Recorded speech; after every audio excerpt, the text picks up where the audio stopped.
The Dingers podcast is on the air. How are you guys tonight? Kevin, you're rocking the Mandalorian hat, I see. I am. It's been my summer hat lately, outside of when I was at the Iowa Cubs on Friday night. But rocking the Mandalorian, enjoying some Star Wars, just enjoying the fandom. Yeah, you got to watch the Iowa Cubs win. Yes, yeah. And it was a Greg Deichmann 3-run homer that took the lead, and then Ullman came in and closed it out. He got called up to the big leagues. Yeah, it was real nice. It was real nice. Speaking of looking really nice, Jeff, you look dapper, dude. How's it going? Oh, not too bad. I got a fresh cut Sunday. Feel like a new man. Recovering from the old shoulder operation I had a week ago Friday. Things are looking up. Might go back to work Wednesday. Might not. Who knows? Got a taste of you guys' life for the last 8 days. Feels pretty good. Yep. Teacher summer life is fun, isn't it, Jeffrey? It is. Naps, morning, afternoon. So I can send my kids to you then, and you can take them to the pool and swim lessons. And there you go. You won't. No, I'm not watching any kids. Jake, how you been? How was Door County? It was great. It was great, man. It was nice putting some finishing touches, talking to the wedding venue up there. And then this past weekend, I was up in Michigan for my family. My family puts on a golf outing every year for charity up just outside of Ann Arbor, about an hour north or so of Ann Arbor. It was a lot of fun. Still recovering from that. A lot of boozing. Yeah, that's what I hear. That's what we said in Madison too. But yeah, a lot of stress with the wedding planning. We are just a little over a month away, and I've got a lot of stuff to do when we get off the call here or the call. Are you guys going to release some doves? No, that's not in the budget. Not in the budget, Jeff. I could get some pigeons. Nope, it's doves or bust, and doves or bust. We're passing. But if you're watching on YouTube, you might notice we've got a fifth man tonight.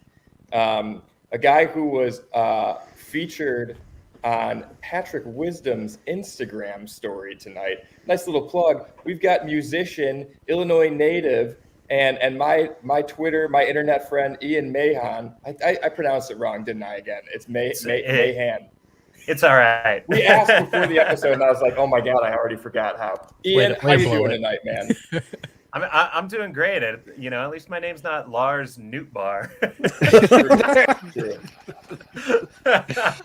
Hey, having a name that people mispronounce gives it builds character, right? It gives me a lot of credibility. I feel like. Yeah. No, I'm doing great. Thanks so much for having me, gents. Really appreciate it. Yeah, well, we're happy to have you. Tell us a little bit about your musician. Like, how long have you been a musician? Well, I mean, I'll just kind of give you a little bit of a rundown. I'm originally from Rockford, Illinois. It's where my family kind of originated from. I'm a diehard Cubs fan. Learned to love the Cubs from my grandma.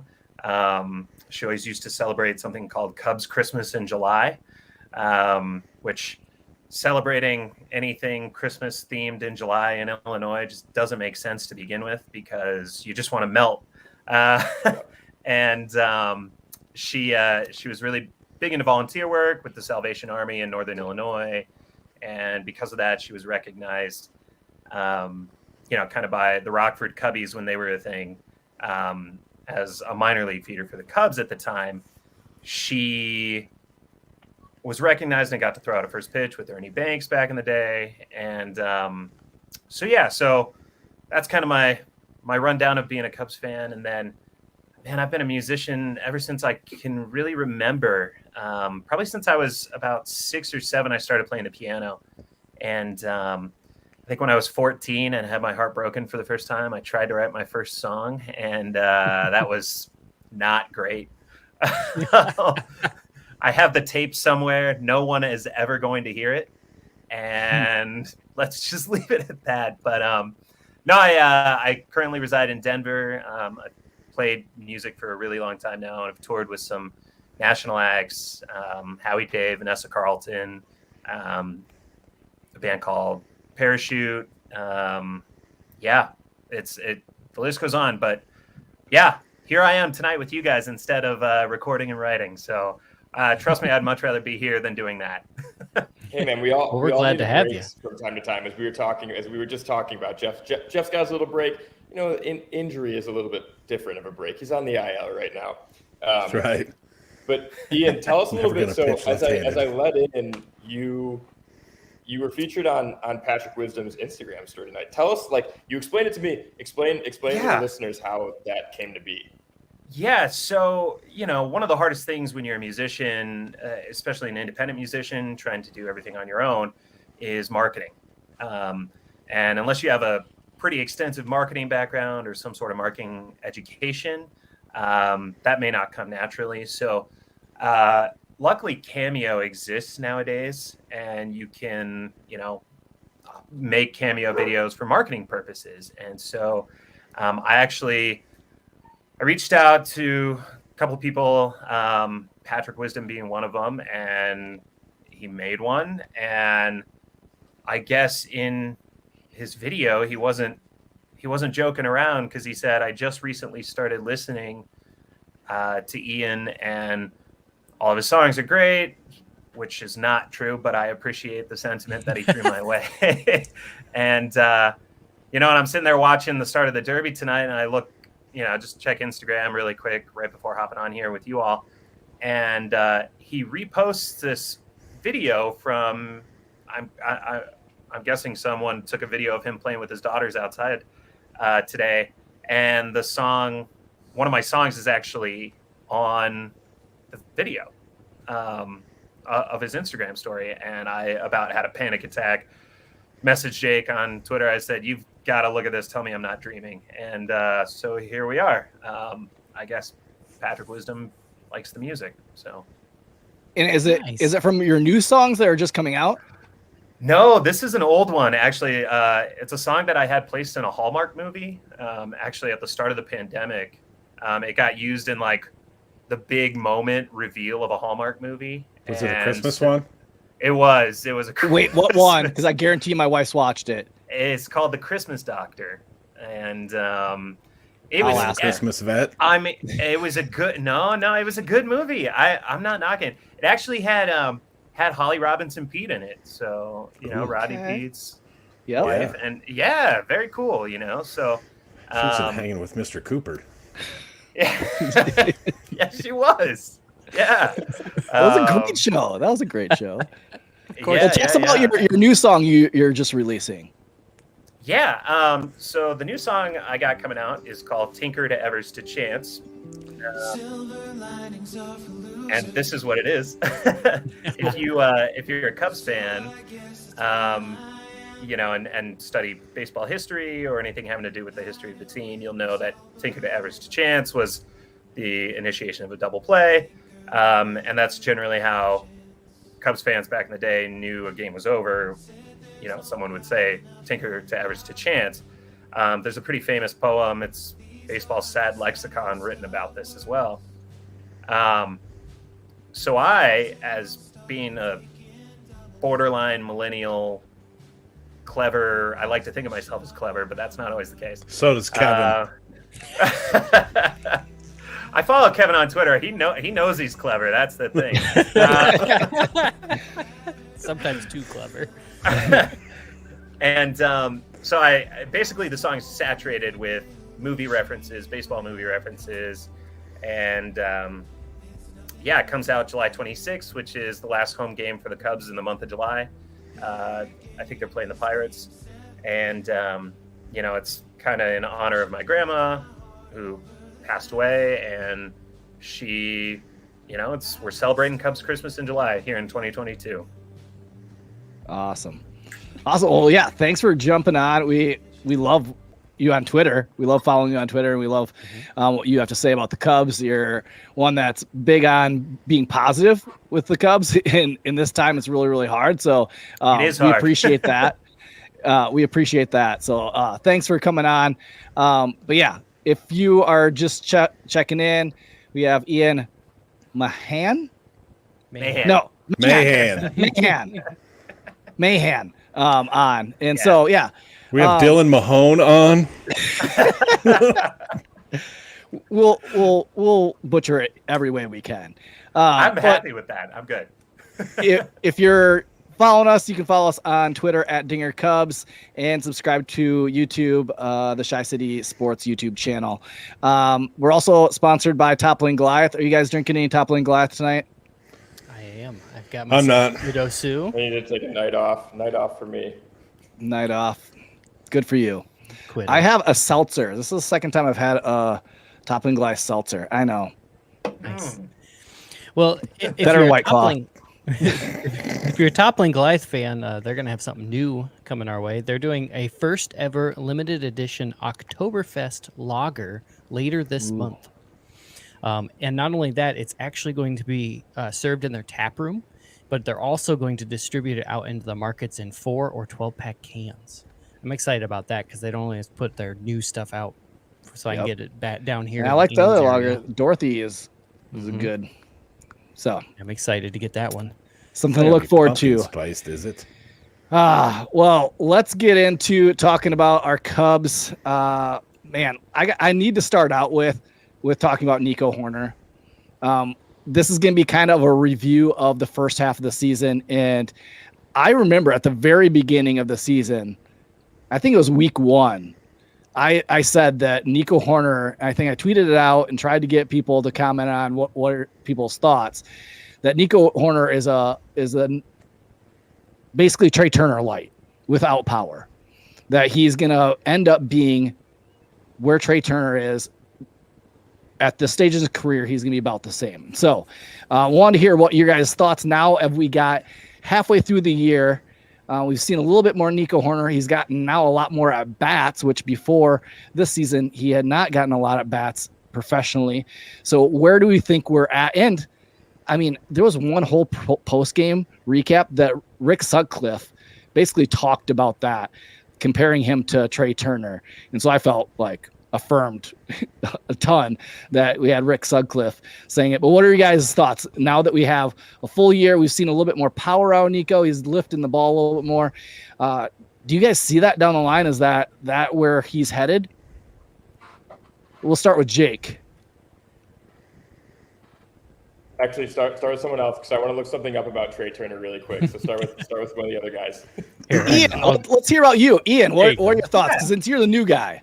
Yeah. Well, so I have a thought about the power situation, and maybe I'm insane. Maybe I'm the most insane person on the planet. But the injury history is one of the things that makes me kind of consider, would he actually just be another version of Trey Turner without the injury history? I know, like, kind of leading up to that, it's pretty much just a contact hitter for the most part, and really consistent at putting the ball in play. But does the injury history have something to do with the inability to start to generate that power? As you get older, as I get older, I'm sure as we all get older, we're realizing, hey, I can't do everything that I used to do. And none of us really have the oblique injury history that Nico has. He's got that, you need your obliques to turn. So I would agree with you on every aspect of his defensive game. And it seems, there's a lot of talk on Twitter, social media, what have you, about, signing a shortstop in the offseason or getting a more powerful shortstop. And I have to wonder whether or not his injury history is one of the reasons why power seems to be such an issue. I like it. Yeah, Go for it, Jake. Yeah, I agree. I was gonna say, yeah, I totally forgot that the oblique injury was one of the things, and you're totally right, Ian. I think that, baseball is all about the trunk on both sides of the field, meaning pitching and hitting. Luckily, I haven't personally experienced an oblique strain, but I hope I never have to, because when baseball players are out for, it's like one of the most dreaded injuries. Like playing fantasy baseball, when you hear that one of your guys is out with an oblique strain, it's like, well, there goes half the season, and then saps their production when they get back. So the reason I wanted to be skipped was because I want to take a look at Trey Turner's power numbers. And we kind of know that, like, 2019 was the last year of the rabbit ball, or as Jeff so hates them being called, the juice balls. So in 2019, Turner was 26 years old, Hap is 25 this season for comparison. He slugged 497, and he's so from then on, it's 497 in 2019, 588 in 2020. So it doesn't look like the ball really sapped any, or advanced him, which kind of makes sense for his profile. Like, he's not really a home run hitter. He can hit home runs, but he's more about driving into the gaps. 536 in 2021 and 493 this year with the Dodgers. So I compared that to Nico, and Nico this year on the season is slugging 423, which is higher than Trey Turner's 419 in his, 416 in his 25 season. And then I was looking at the breakdowns of Hoerner's rolling slugging percentage, and Nico actually got all the way up to 605 on July 2nd. So you remember at the beginning of the month, at the turn of the month there, he was really on a tear. So it's funny. I tweeted at Brendan of CHGO. He's probably the biggest Nico super fan on Twitter. And I told him, I was like, hey man, I listen to, as listeners know, I'm listening to fantasy baseball podcasts every day. And so it's interesting, whenever a Cub gets brought up on a national podcast, I really tune in to hear what they're saying about our players. And the industry is really high on Nico Hoerner right now. Like, Chris Towers of CBS, who's one of my favorite fantasy writers and analysts, he said he'd rather have Nico Hoerner than Gavin Lux right now. And we all know Gavin Lux is one of the top prospects in baseball just a few years ago. So I think there's some belief that he is going to develop power. I think it was Keith Law. It was either Keith Law or Al Melchior who said that they think we'll get some 20-plus home run seasons out of Nico. And I think that's totally legitimate. I think, he's driving the ball more. He's pulling the ball a little bit more. He doesn't strike out. He puts the ball in play. And in the games that I've been watching, or that I've been able to watch, or, been able to tolerate watching, let's put it that way. It looks like Nico, we've talked about in the past that Nico feels just like Nick Madrigal. They can put the ball or the bat on the ball regardless of where it is, in or out of the zone. And it feels like Nico's being a little bit pickier with the pitches that he's swinging at now. I hope that continues to progress. I think the power will continue to progress. And obviously the speed, he's showing it off, man. He's not being afraid of running. So yeah, Mitch, I think you called it at the beginning of the season. I think there are going to be some slight differences in the overall profile. I don't think Nico's ever going to walk as much as Turner does. But the strikeout rate's a lot lower. And Trey Turner has a stellar strikeout rate too. So I think yeah, we're going to see great defense up the middle. Maybe not as fast, maybe not as much power, but he's still going to be a really solid asset for the Cubs, and I think potential all-star next year. Yeah, Ian, I like that you brought up that oblique injury, because last year he didn't hit hardly any home runs, and even at the beginning of the season, coming back, and I mean, you never really know. Anytime you get injured, you're a little tentative to swing your full swing. You're really scared that you're going to get re-injure it or go back on the IL, especially with Hoerner being one that's been on the IL for numerous different things. But looking at the breakdown just this year alone, like, you could even compare straight up this year where they're at. Nico Hoerner has a 3.2 WAR. He's batting 307. 29 runs, 27 RBIs, 5 home runs, an OBP of 344, slug of 423, and OPS of 767. You compare that to Trey Turner this year, a 3.2 WAR, so they're at the same WAR, a 306 batting average, so 1 point less. RBIs, this is where Trey Turner kind of separates himself. RBIs, he's at 68. Nico is only at 27. Now, he is playing for the Dodgers, which he probably gets a lot more opportunities with runners on. And higher in the order for most. And higher in the order. He has 14 home runs. He's scored 54 runs, but his OBP is 354, so not too much higher than what Nico was at, 344. His slug is at 493. Nico's at 423, not too much off. His OPS is at 847, and Nico's was at 767. But then I go back and look at where Trey Turner was at with just at bats and comparing where Nico is at total major league at bats, all those numbers are a lot closer. So as OPS, Trey Turner at the same at bats that Nico is currently right now, OPS is 760. Nico was 767, so has a higher. His batting average is 271. Career batting average for Nico is 385. So like all those numbers, even slug is 415 back then. His slug currently right now for Nico is 344. So like you look a little bit, he's just not quite there in the slug, but he's right there in all the numbers to be very compared with a Trey Turner. And Trey Turner is an all-star this year. Trey Turner is going to make bank this offseason by some team. And we've even heard the rumor that the Cubs were going to go after Trey Turner.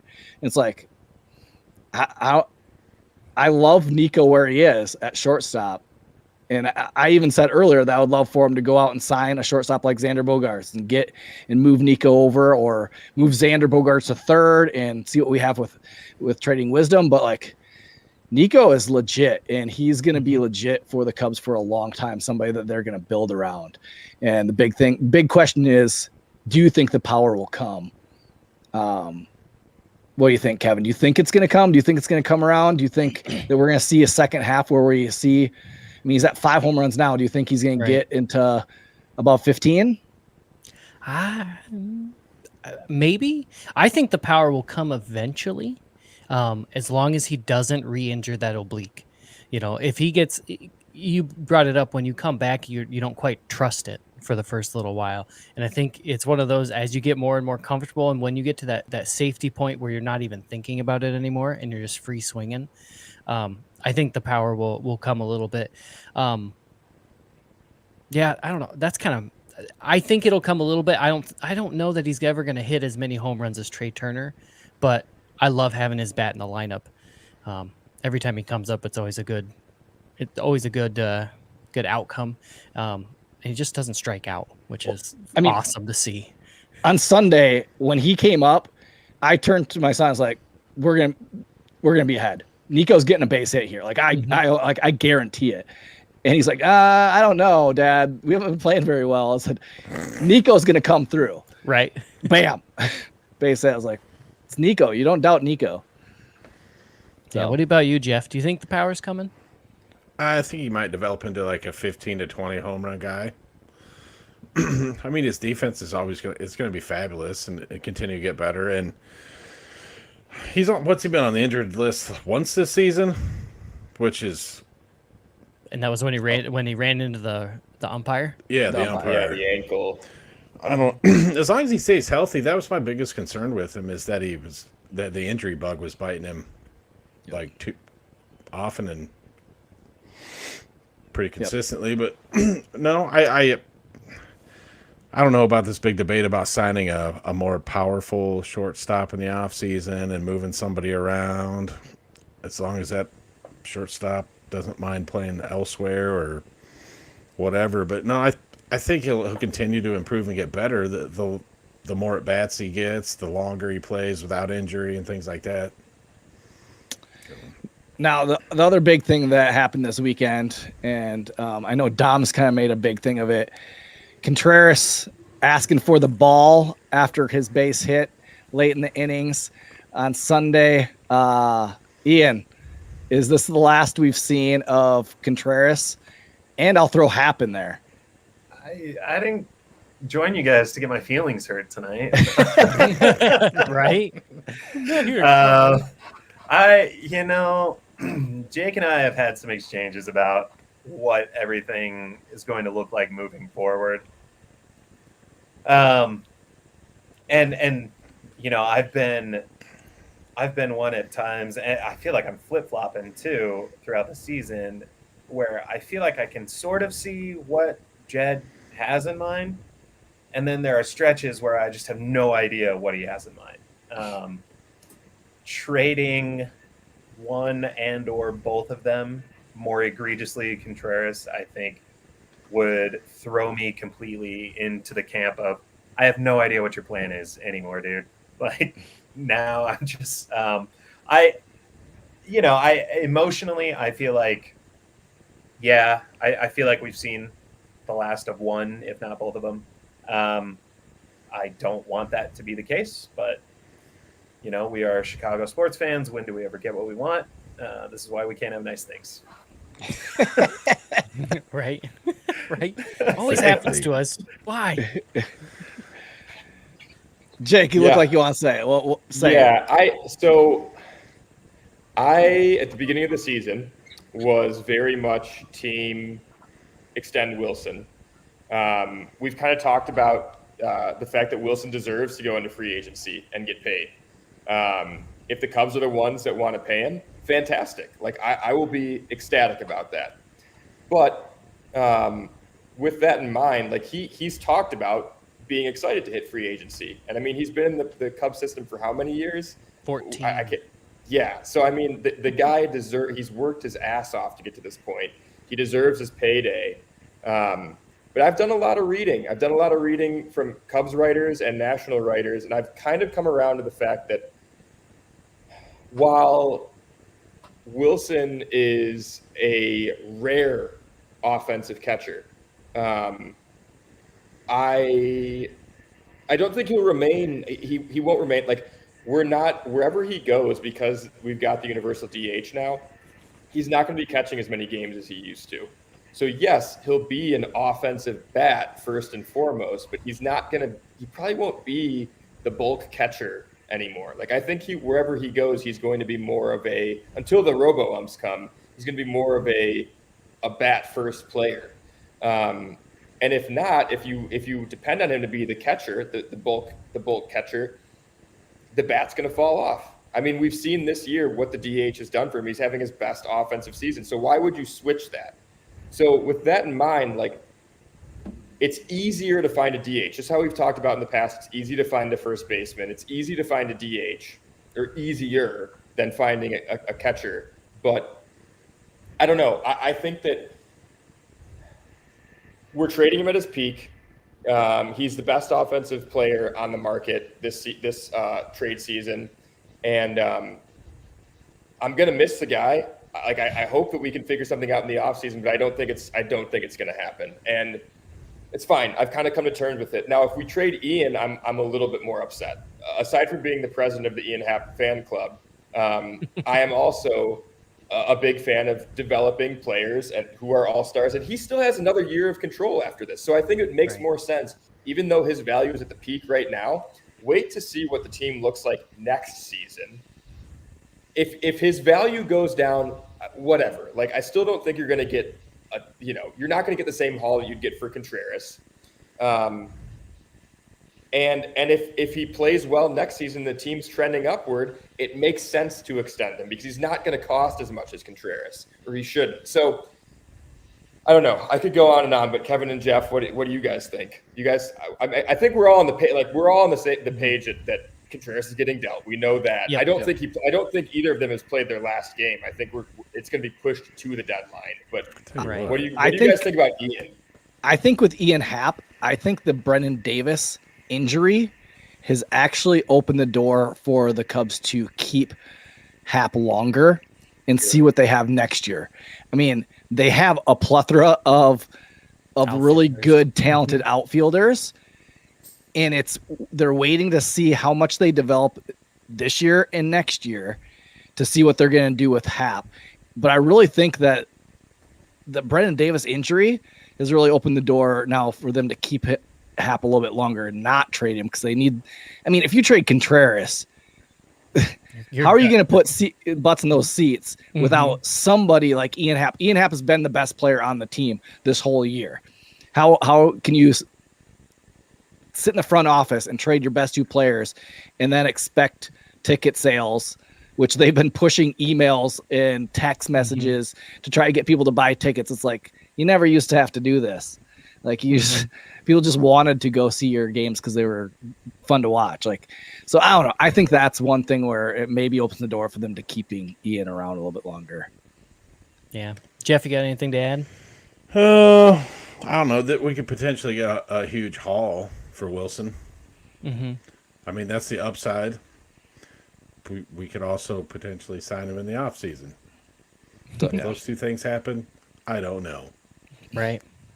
But I'm going to go to bed tonight praying that he doesn't get dealt. Perfect.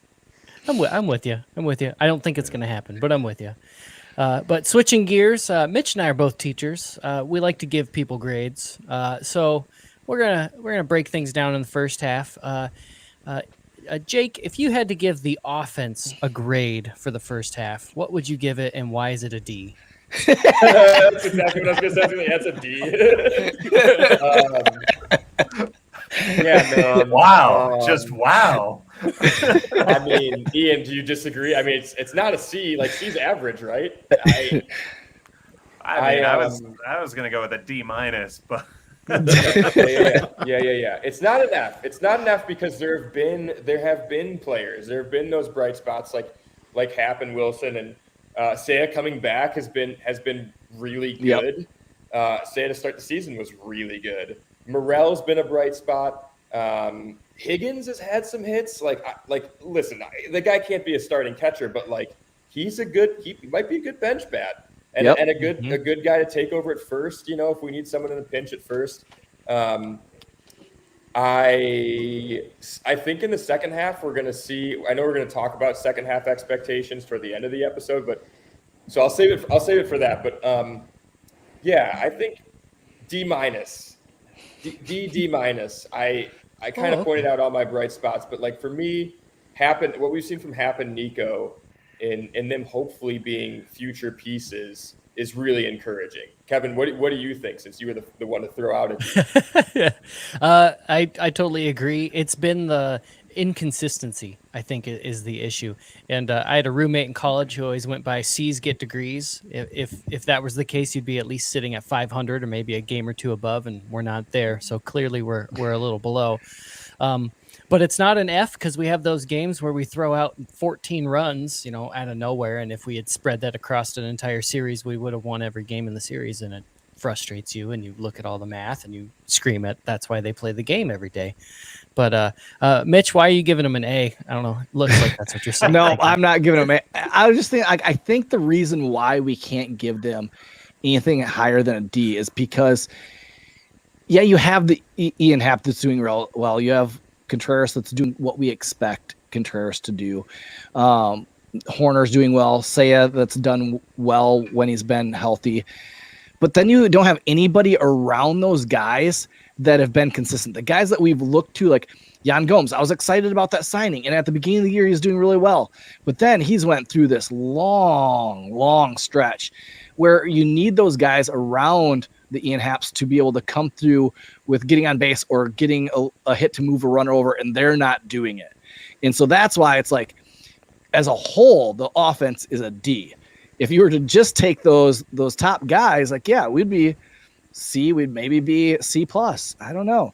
I'm going to jump in real quick. There's been one player who a recent signee who has done exactly what I thought they would do, and that was Simmons. Because I didn't expect him to really bat well. Got what he expected. Does anybody disagree? Jeff, you got anything you need to add? No, I don't disagree with the D grade for runners left in scoring position and double play balls induced to end innings. True. Didn't even get it a double plays. My goodness. Ian, what do you got? If I have to hear about another double play, I'm going to lose my mind. No, and it's funny, you're talking about C's get degrees, with your friend in college. I went to Colorado State, and Sonny Lubick, the old football coach here, used to say, D's get degrees, fellas. And that's how he kept his team intact. There's a D going on, definitely for the offense. Like we've all said, there's been bright spots. But we are on track. I think we're paced out for 59 wins this year. That would tie the lowest in franchise history. 59 is an F. That hurts, and for a team that's been around, for almost half of America's existence, in theory, from its early team names and its early iterations, like, man, that hurts. That there's no reason for it. So, yeah, I mean, I'm going with a solid D or a D minus here. There's not a lot of excitement to give. Yeah. Gotcha. All in agreement then. How about the defense? If you had to rate the defense, give them a grade. Jeff, what are you thinking? I wasn't really thinking anything. That's why I'd say our defense is C plus, B minus. I mean, at times there's been some gaffes, some errors made at critical times that have cost us the lead and a game. So I'm gonna go somewhere right in that C plus range. Alrighty. Yeah, I think I'm gonna land C plus. I think Nico really coming into his own at shortstop has been great. Morel playing a pretty good, kind of just all over the place. I really want to see him kind of where he kind of can find where he can kind of stick a little bit more and find a little bit more of his home. But then, I mean, I feel like Wisdom has taken a huge step back at third base. He has a lot of mess ups. We can't forget VR playing the first half of the season or not playing out in the outfield. It would have been better if you just stayed in the dugout and not gone out there. We would have played with 8 out there. Shared his seeds with Hayward. Yeah. I blacked out. Who is VR? Yeah, I'll remind. He's this year's Descalso. There's always one in every year. But then, like, I don't know, like, so that's where it's like there hasn't been any, like, Ian Happ. He's been a bright spot. His defense has really improved and played a great left field. But it seems like we have those mishaps in the field that really cost us extra bases. Teams taking extra bases, getting in a scoring position, then they're stealing a run, or I don't know, just little things that keep on happening that cost us that shouldn't happen. That good teams it doesn't happen to, and it seems to happen all the time to the Cubs. I think the most recent example of that, to your point, Mitch, is Frank just the other day, not following his runner. Where are you going, dude? It's those kind of defensive gaffes that have really, I think, sullied what this team possibly could have been defensively this year. It's the mental lapses, and there does seem to be more of those than not every series, and that's been tough to watch. I agree. What about you, Jake? I don't really have much to add. Like, I haven't done any research on the individual players' defensive metrics. The eye test, Nico looks great at short, as we've already mentioned. Happ's defense in left seems to be better than it's been. Ricotta, El Pujols still sucks. I just turned the derby off because it was stretching my Wi-Fi a little thin. But yes, he does. He's sucked for a long time. He is one of the greats, but he also sucks. Yeah, I don't know. So I just looked up the major league team stats, and I'm ranking by defensive runs saved, and the Cubs are 24th at -14. The worst of the Nationals at -41. So there's still a pretty big gap between 24 and 30th. But yeah, I don't know. I think the other thing too that's interesting is Seiya was a Gold Glover in Japan. And I don't think we've really seen that translate yet. And I are they measuring on the same kind of stats over there? I mean, theoretically, yeah. It's all. Everything is the same across. They round different. That's what they do differently. Oh. I mean, defensive stats too are I don't think are super reliable. I don't really think we have a be all end all for defensive metrics yet. So I don't know. Yeah, I was gonna say a C. I think it's pretty average. Madrigal's looked better at second than people gave him credit for. I think it kind of downturned before he hit the IL. He had some mishaps. Joey mentioning without V error in the first few months. That's good. I like that, Joey. V error. That's Yeah. great. Actually, I looked this up too because I was curious about VR because he was a little hot when he joined the Angels, but he has a WRC plus of 12. He is 12 since joining the Angels. So I don't know. I mean, defense is whatever. I mean, of course it matters, but I think it's tough to measure. I like Rivas at first. That's really it. I don't know. That's really all I got. Kind of a weak evaluation by me, but Yeah, no, you're good. Let's lump in the starting pitching and relief pitching together. Yep. I can, if you don't, I want to start on that if you don't mind. Yeah, Yeah, you go just for it. take it away. You just cover this one, and then we'll jump to the next ones. So hit it up. I don't know. I'm sure you've got stats. Here's our stats lesson for the evening. So I think I might give the whole pitching staff a B minus.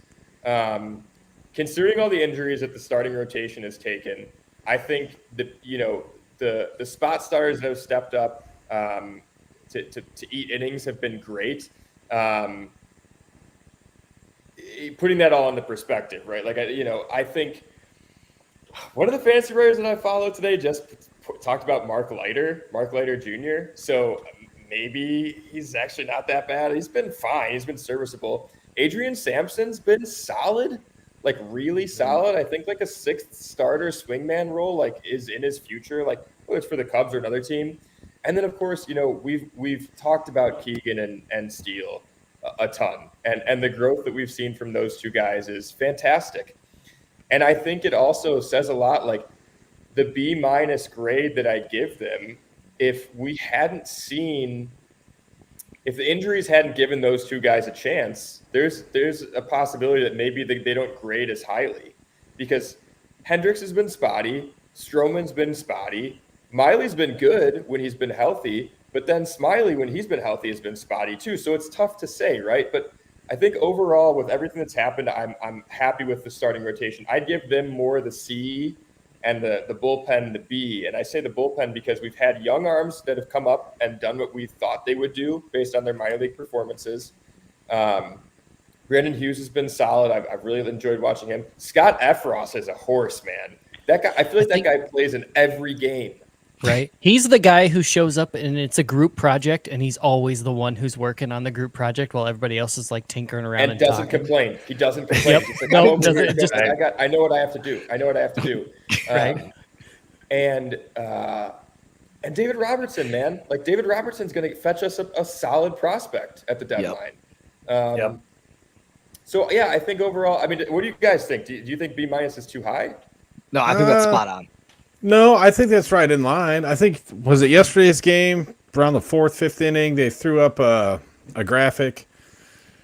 I think everybody expected the starting pitching to be better and a strength of the team this year, and it's not that they performed poorly, it's they've been injured. Wade Miley has started 4 games this year. Hendricks is on the IL with 16 starts, and I think Justin Steele has 17. Smiley's got 11. So they've missed time, which has given Keegan Thompson and Justin Steele an opportunity to kind of emerge into their roles. But also at times when our starting pitching looks really well, our bullpen is a dumpster fire. It's like nothing is on the same page in the same game, most of the time. So Across the board, I mean, yeah. Pujols is officially out of the home run derby. I want to announce that. Oh, thank God. Who knocked him out then? Soto, Soto. my dinger pick.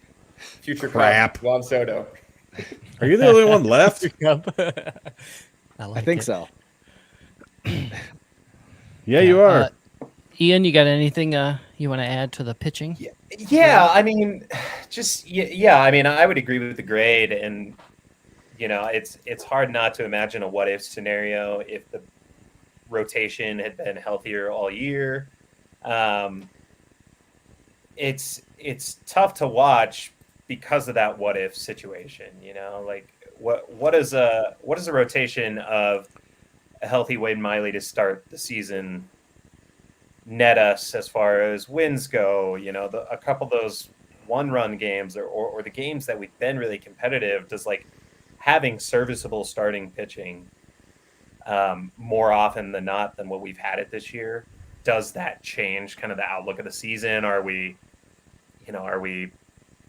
10 games under 500 instead, and maybe we don't look like as much of a struggle bus as we have been at times for pitching? So yeah, I think B-, C+, somewhere in that range is probably right on the money. You know, it's hard to win when you're asking your bullpen to produce as much as we have this season. I think that's been the hardest thing to watch, is you're thrusting pen arms into situations more often than they should be thrust into those situations, and it's not a recipe to win, and there's not really a better way around it until these guys start to get healthier. Yeah, I agree. Switching gears a little bit, how about our coaching? What do you guys think there? I don't know. Let's see. I'm going to start with Jake. Jake, what do you think? Yeah, I think we're seeing this season the development at the major league level that we've been begging for the last 5+ years. We've got the new hitting coach, who's at Brown in Washington. Those are the hitting coach and junior hitting coach or whatever, assistant hitting coach. There we go. I think the one thing that's we've had a lot of base running miscues, a lot. I mean, it feels like once a game there's a toot gland, and I love Willie Harris, but I wonder if he's a little bit too quick on the trigger to send guys. I don't know, man. I mean, I know that sometimes like Wilson is going to take the extra base if he wants to. He's not going to listen to the third base coach, Wilson especially. And I think that's been kind of tough. I will go on the record. I've been on the record on Twitter saying that we can't blame anything on David Ross yet. Like Ian hit on, the bullpen management's been difficult because we've had starters, not go as many innings as we need them to. And then the bullpen gets taxed. And it's like, well, who can I turn to? And he's told at the beginning of every game, talks to the bullpen arms. He knows who's available based off of, how many pitches they've thrown and actually talking to these guys. So I think that's one thing that fans don't think about, is that no. The manager is talking to each of his bullpen arms at the beginning of, before the game, and saying like, hey, are you good to go tonight if I need you? And each one of those, I mean, of course, if there's a guy that threw, 40+ pitches the night before, he's not even going to get talked to because he's assumed he's not going to be able to throw. But I think that's something that fans blame Ross for. It's like, no, if a guy says he can go, maybe if the manager's a little bit doubtful, he won't turn to him. But in a lot of cases, like Ian said, we haven't had a choice. So anybody calling for David Ross's head is ignorant. They don't understand baseball. This team is not reliant on a manager's performance right now. And he's done some things that I think get overlooked. I remember a game with Steele where he left him in there. I think it was the 6th or 7th inning. It was like 2 starts ago. Yes. And it was like, that was the right move this year. Like, let him go through a little bit. Like, he hasn't gone that far.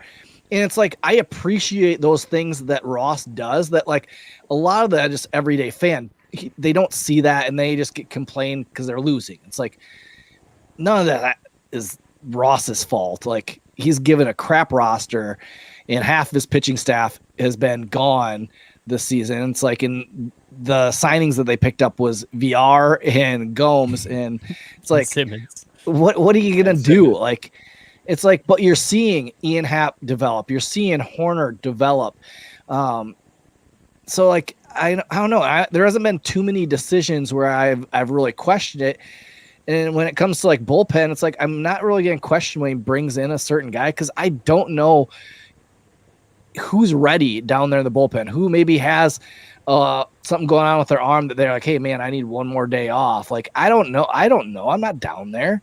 Like, so I'm not going to question a lot of those things. I never have, and I never will try to. It's like, so I think Ross, like, I've said it, like, this is until we get a full season with a actual legit roster that we hand to Ross, I'm not gonna really grade him quite yet on seeing what type of manager he is. Like, we're gonna see it next year. I think we're really gonna see who Ross is as a manager and what he's gonna do. Gotcha. Ian, what do you think? Yeah, I'd give Ross and Mitch, to your point, with the roster he's been given, and I've been critical at times. Maybe there's times where just like the feel has escaped him just a little, and that's okay.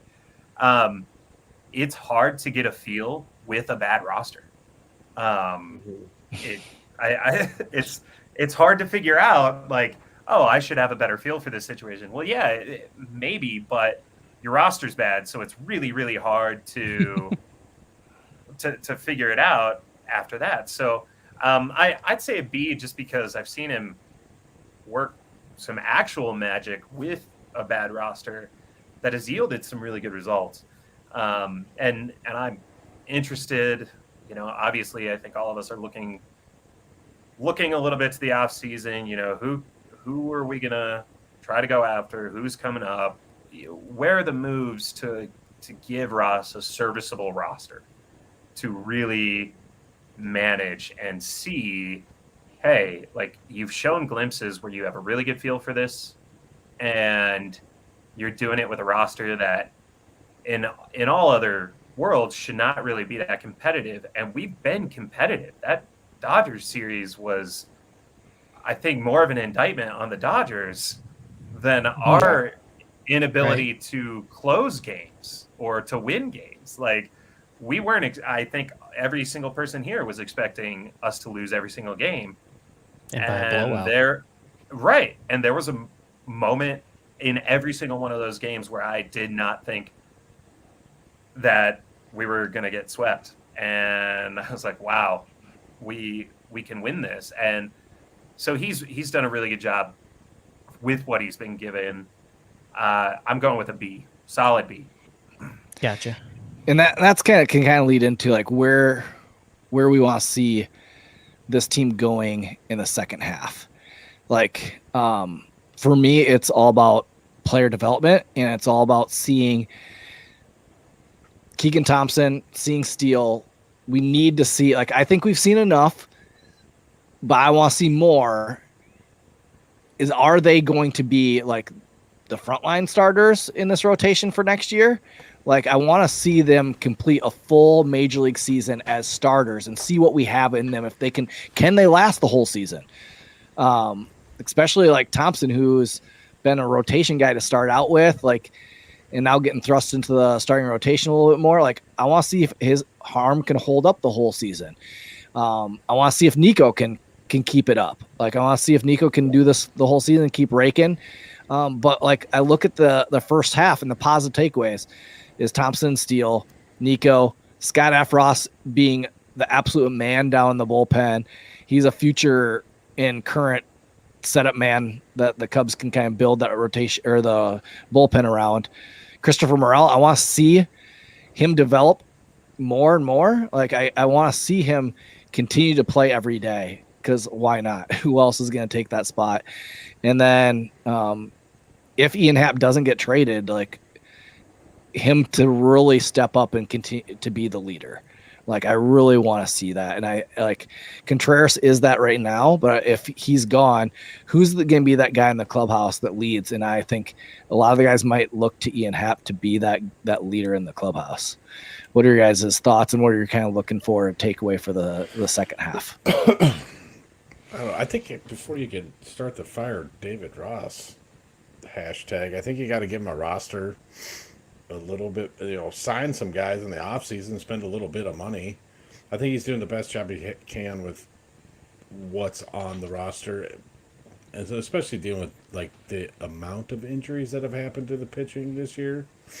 It's just rough to really be harsh on a guy when things haven't really bounced your way this year. Nice. Yeah. I think for the second half, I want to see continued playing time So I think we're going to see a slightly longer rehab stint for Madrigal, and they're going to use that as an opportunity for him to get. I think it's mental for him, man. I really think it's a mental thing for him at this point, coming back from injury.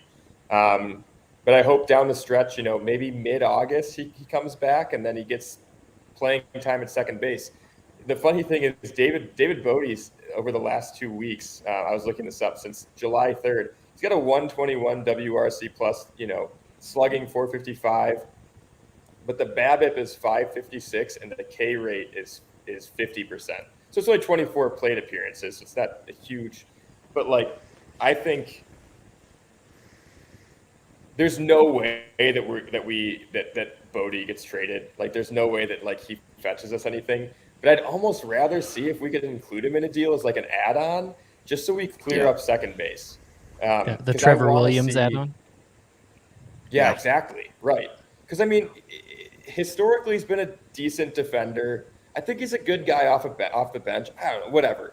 I want to see Madrigal get consistent playing time at second. Like you said, Mitch, I want to see if Nico can continue playing major league shortstop for a full season, because I think that determines then how hard the Cubs go in on a shortstop in the offseason. And for the record, I think they should. If Correa opts out of his deal, I'm officially on team Correa. I think he fits the lineup perfectly and gives us what we need.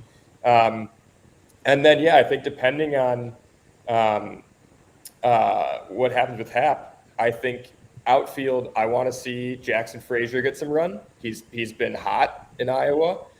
And Darius Hill. Does Darius Hill get a 40-man spot? He's been good at AAA. 25 years old. If they don't put him on the 40-man, I do think a team is going to snatch him in the Rule 5. So, I think, Mitch, you mostly hit the nail on the head, but it's going to be tough. The second half of last season was very sad, and I think it's only going to be more difficult to watch this year. Thoughts? Yeah, I think my biggest desire is health. I want to see people not have any catastrophic injuries for the rest of the season. Right. I would like to see some iteration of what this roster maybe was supposed to look like in the second half. At least health-wise, I'd like to see a legitimate starting rotation at some point. Whether it's for the last couple months of the second half, or even if I just get it for a month of the second half, I can start to maybe conceptualize what was going on. And Mitch, I'm with you. I really want to see maybe Morel settle in somewhere a little more solidly. I want to see them find a spot for him officially. So, health, I think, is just my biggest priority. I'm tired of someone getting hurt every 3 days at this point now. It's tough to see. And Ian, you kind of talked about earlier about the Dodgers series and even the Mets series that we were in every game. And so I just want to we've been walked off on 5 times this season. In 1-run ball games, we are 11-18.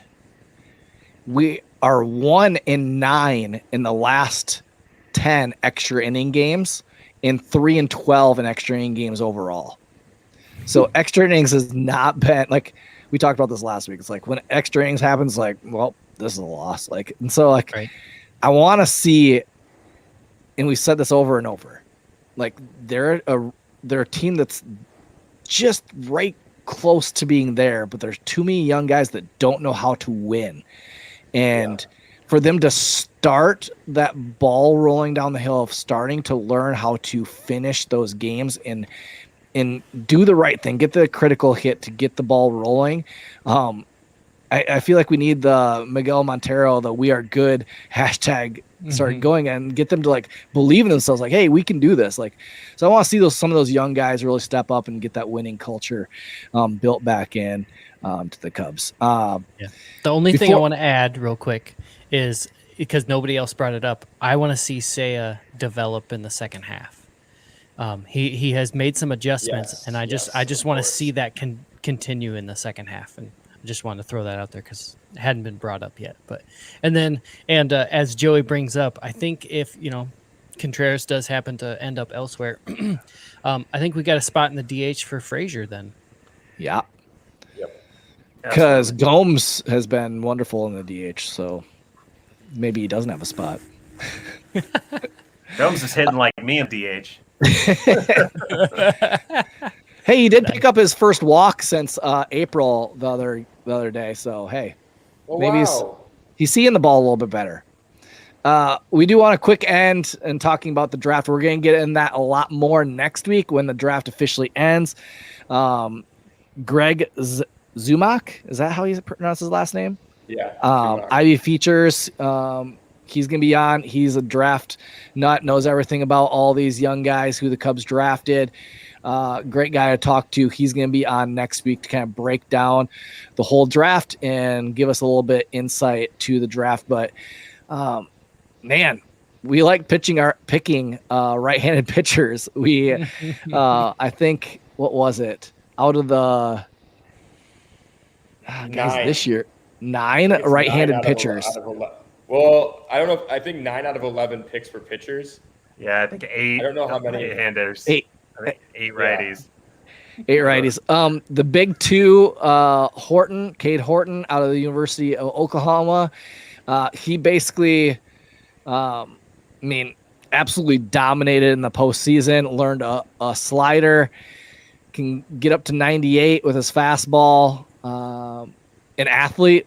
He was a DH some for them. Played a little third base also for Oklahoma. So we know he's an athlete. Man, and averaged 14.22 Ks per 9 innings in the postseason this year, which is just ridiculous. Not bad. It'll be interesting to see what they do with him, how he develops, if he's going to be a fast riser. And then in the second round, they drafted Jackson Ferris, elite lefty high school guy. Again, he was projected to go in the first round. The Cubs kind of dodged and weaved a little bit when everybody thought they were going to pick something. They had 3 guys on the board that were pretty good picks to pick, and they went and picked Cade Horton, which was slotted a lot lower. To be able to go get a guy like Ferris and have the money to be able to sign him. He was they said the top high school pitcher in the draft. And so, yeah, there's 2 guys that could future be frontline starters for the Cubs. And we got a righty and a lefty out of those 2. So, but Greg will get into that a lot more next week. But Jake has a little bit of a theory of why, on how and why we drafted the way we did. So let's hear it. Yes. So clearly, I think there's overcompensation for the lack of developing pitching, which we are seeing. I tweeted it out earlier today, and people have been talking about it, or it was yesterday. We have been developing pitching. We do have arms in the pipeline, but this just adds a surplus, which tells us that, like, hey, something's going to pan out. We're going to get a frontline starter, whether they're in the system now or being drafted currently. I think we'll end up with one, right? We've got a glut of pitching prospects now. But I think with Carter Hawkins coming from Cleveland, look at how Cleveland has just had a steady pipeline of excellent pitchers coming up. I mean, there are arms in Cody Morris and the other guy's name escapes me, who haven't even come up yet, that are supposed to be studs. Or Cody Morris is injured, I should say, but he should be he should be on there in the rotation later this season. So Carter Hawkins knows what he's doing, picking the right prospects to develop within a system, clearly. And I think that's why Kantrovitz and Hawkins focused on pitching in this draft. And then the other end of the theory too is with the trade deadline coming up, anything we get back, bats. And I think that there might be something to be said that, like, hey, we have faith that our pitching development can take raw talent and mold it. But right now, we can evaluate minor league hitting prospects based on how they performed for other teams' farm systems so far. And so we know from our professional scouting which bats we want to target in these trades. So yeah, I mean, that's not to say anything against the Cubs minor leagues or the Cubs prospect scouting, but there is something to be said about the quality of competition that obviously the minor league, the guys currently in the minor leagues for other teams' affiliates are performing against professional pitching. So yeah, I would be shocked if we get pitchers in trades back for Contreras and Robertson being the two big obvious pieces. Then we can start to question the front office. But right now, I think people. It seems like the Cubs they obviously have a plan of attack. That much is evident, and it looks like they've done pretty well.